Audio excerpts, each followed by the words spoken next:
وسطی افریقہ کے بوشانگو قبیلے کے لوگوں کا یہ ماننا ہے کہ ابتدائے کائنات میں صرف اندھیرا، پانی اور عظیم خدا بمبا تھا۔ ایک دن بمبا کے پیٹ میں درد ہوا تو اس نے سورج کو اگل دیا۔ اس سورج نے بہت سارا پانی خشک کر دیا تو زمین سامنے آنے لگی، لیکن بمبا کے پیٹ میں درد کم نہ ہوا۔ پھر اس نے دوبارہ الٹی کی تو چاند، ستارے اور دیگر جاندار جیسے تیندوا، مگرمچھ، کچھوا اور آخر کار انسان وجود میں آئے۔ پہلا انسان کب اور کیسے پیدا ہوا؟ یہ کائنات کیسے وجود میں آئی؟ کیا یہ کائنات ہمیشہ سے موجود تھی یا عدم سے وجود میں آئی؟ اگر عدم سے وجود میں آئی تو اس سے پہلے کیا تھا؟ یہ وہ سوال ہیں جنہوں نے ہر زمانے میں انسان کو متجسس کیے رکھا ہے۔ ہر زمانے کے مفکروں، فلسفیوں، مذہبی رہنماؤں اور سائنسدانوں نے اس پر اپنے اپنے نظریات پیش کیے، لیکن ان پر ہونے والی تحقیقات نے ان میں سے اکثر کو رد کر دیا۔ سائنس چونکہ اپنے نظریات کی تشکیل میں حقائق کو مد نظر رکھتی ہے اور ان کے ثبوت میں تجربات کو معیار بناتی ہے، اس لیے اس کے نظریات کو بہت زیادہ قبول عام حاصل ہوتا ہے۔ سائنسی حلقوں میں ابتدائے کائنات سے متعلق بہت عرصے تک رائج ایک نظریہ اسٹڈی اسٹیٹ یونیورس کا تھا۔ اس نظریے کے مطابق یہ کائنات مسلسل اور ہمیشہ سے پھیل رہی ہے۔ نئے ستارے اور کہکشائیں مستقل وجود میں آتی رہتی ہیں، لیکن کائنات کی ایوریج ڈینسٹی ہمیشہ برابر رہتی ہے۔ اس نظریے کا یہ بھی کہنا ہے کہ یہ کائنات ہمیشہ سے موجود تھی، نہ تو اس کی کوئی ابتدا ہے اور نہ ہی کوئی انتہا، لیکن 1960 کی دہائی میں سامنے آنے والے شواہد نے اس نظریے کو غلط ثابت کر دیا۔ اس کے علاوہ سائنسی حلقوں میں ایک معروف نظریہ اوسیلیٹنگ یونیورس کا ہے۔ یہ نظریہ در حقیقت بگ بینگ تھیوری کی توسیع ہے۔ اس کے مطابق اس کائنات کا آغاز ایک بہت بڑے دھماکے سے ہوا جسے بگ بینگ کہتے ہیں۔ ایسے ہی یہ اپنے انجام میں سکڑنا شروع کر دے گی اور بالآخر سکڑتے سکڑتے معدوم ہو جائے گی۔ اسے بگ کرنچ کہا جاتا ہے۔ اس کے بعد دوبارہ بگ بینگ سے ایک نئی کائنات وجود میں آئے گی جو اپنی میعاد پوری کرنے کے بعد بگ کرنچ سے ختم ہو جائے گی۔ اوسیلیٹنگ یونیورس تھیوری کے مطابق کائنات کے بننے اور ختم ہونے کا یہ سلسلہ لامتناہی ہے۔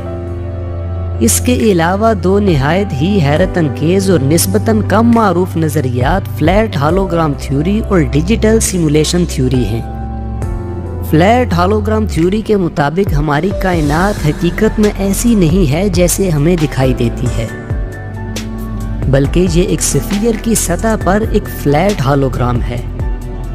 ڈیجیٹل سیمولیشن تھیوری کے مطابق یہ کائنات اور مادہ حقیقت میں وجود نہیں رکھتے، بلکہ یہ ایک بہت بڑے کمپیوٹر میں چلائی جانے والی سیمولیشن ہے۔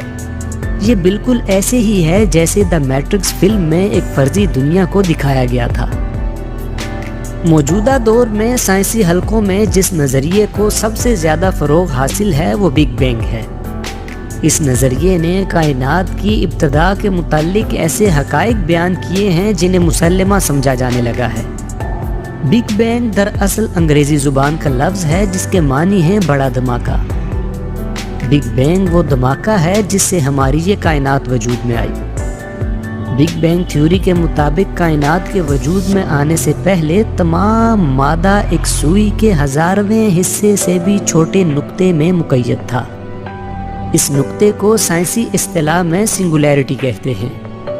اس سنگولیرٹی کا درجہ حرارت اور کثافت لامحدود تھی۔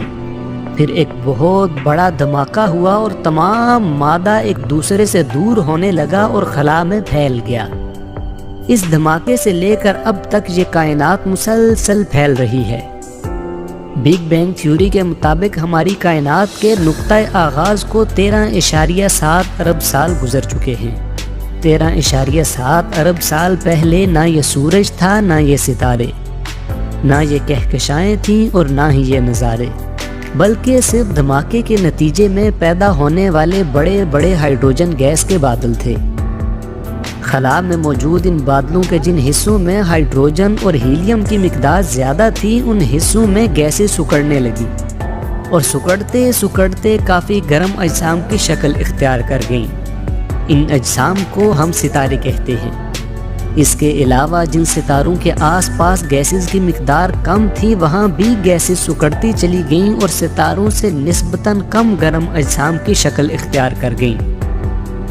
یہ اجسام ستاروں سے چھوٹے تھے اور اپنے سے بڑے کسی نزدیکی ستارے کی بہت زیادہ کشش کی وجہ سے اس کے گرد مدار میں چکر لگانے لگے۔ ان اجسام کو ہم سیارے کہتے ہیں۔ کئی ستارے آپس کی کشش کی وجہ سے جھرمٹ کی شکل اختیار کر گئے اور اس طرح کہکشائیں وجود میں آئیں۔ ہمارا سورج اور زمین جس کہکشاں میں موجود ہیں، اس کا نام ملکی وے ہے۔ اس کا نام ملکی وے اس لیے رکھا گیا ہے کہ اس کے بہت سے ستارے سفید نظر آتے ہیں، جس کی وجہ سے انہیں ایک ساتھ دیکھنے سے ایسا معلوم ہوتا ہے جیسے دودھ کی نہر یا راستہ ہو۔ اگرچہ بگ بینگ تھیوری کو سائنسی حلقوں میں بے پناہ پذیرائی حاصل ہے، لیکن یہ تھیوری ابھی تک صرف ایک تھیوری ہی ہے اور سائنس ابھی تک اس نظریے کا کوئی حتمی مادی ثبوت پیش نہیں کر سکی۔